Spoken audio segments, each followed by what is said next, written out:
কাউকে ভালোবেসে দেখো, বিনিময়ে দু চোখে জল ছাড়া কিছুই পাবে না। অর্থশূন্য মানুষের জীবনটা হলো ফুটবলের মতো, সুযোগ পেলে সবাই লাথি মারে। আমার দুঃখ একটাই, আজও মানুষকে চিনতে শিখলাম না। কেউ একটু ভালো আচরণ করলে তাকে বিশ্বাস করে ফেলি।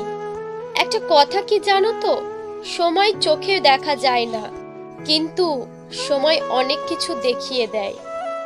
পরিস্থিতি তোমাকে ধন্যবাদ, তুমি বুঝিয়ে দিয়েছো সব আপনজন আপন হয় না, আর সব প্রিয়জন প্রিয় হয় না। নিজের অনুভূতি কাউকে বোঝানোর চেয়ে চুপ থেকে কষ্ট সহ্য করা অনেক ভালো। আঘাত দিয়ে নয়, বরং আঘাত সহ্য করে বেঁচে থাকার নামই হলো জীবন। সবাই দেখে আমি ভালো আছি, আমি হাসি খুশি আছি, কিন্তু কেউ জানে না যে আমি বুকের ভেতর কতটা কষ্ট নিয়ে বেঁচে আছি। কি আজব, তাই না? বদলে গেলে তুমি আর কষ্ট পাচ্ছি আমি। যার জন্য সবকিছু ছেড়ে দেবেন, সে একদিন আপনাকে বলবে। যখন কোনো ব্যক্তির কাছে নাম, যশ, অর্থ এই তিনটে জিনিস থাকে, তখন সে মানুষকে মানুষ বলে গণ্য করে না।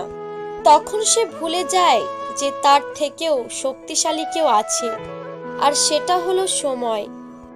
কারোর উপস্থিতি যদি তোমাকে আনন্দ দেয়, তবে সেটা হলো ভালো লাগা।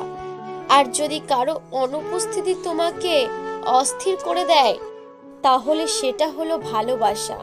শুধু হাসলেই সুখ নয়, কাদার মাঝেও সুখ আছে। শুধু কাছে গেলে আপন নয়, দূরে থাকার মাঝেও আপন হয়। শুধু ভালোবাসি বললে ভালোবাসা নয়, নীরবতার মাঝেও অনেক ভালোবাসা হয়। প্রতিশোধ নেওয়ার দরকার নেই, সময় তোমার হয়ে প্রতিশোধ নেবে। শুধু তুমি তোমার কর্মের উপর বিশ্বাস রাখো, দেখবে একদিন সবকিছু ঠিক হয়ে যাবে। বিপদ আসলে ধৈর্য ধরুন। দুনিয়ার সকল মানুষ যত আপনাকে ঠকায়, তবুও উপরওয়ালা আপনাকে ঠকাবেন না। আপনার সঠিক প্রতিফলন তিনি আপনাকে অবশ্যই দেবেন। নীরব থাকা এবং হাসি খুশি থাকা, এই দুটোই শক্তিশালী মানব অস্ত্র। আসলে এমন একটা অস্ত্র যেটার দ্বারা তুমি সমস্ত সমস্যার সমাধান করতে পারবে। আর নীরবতা থাকার মাধ্যমে তুমি সমস্ত সমস্যাকে উপেক্ষা করতে পারবে।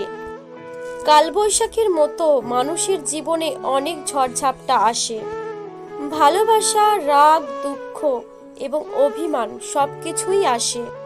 যে ব্যক্তি এই সব কিছু সামলে নিতে পারে, সে জীবনে প্রতিষ্ঠিত হতে পারে।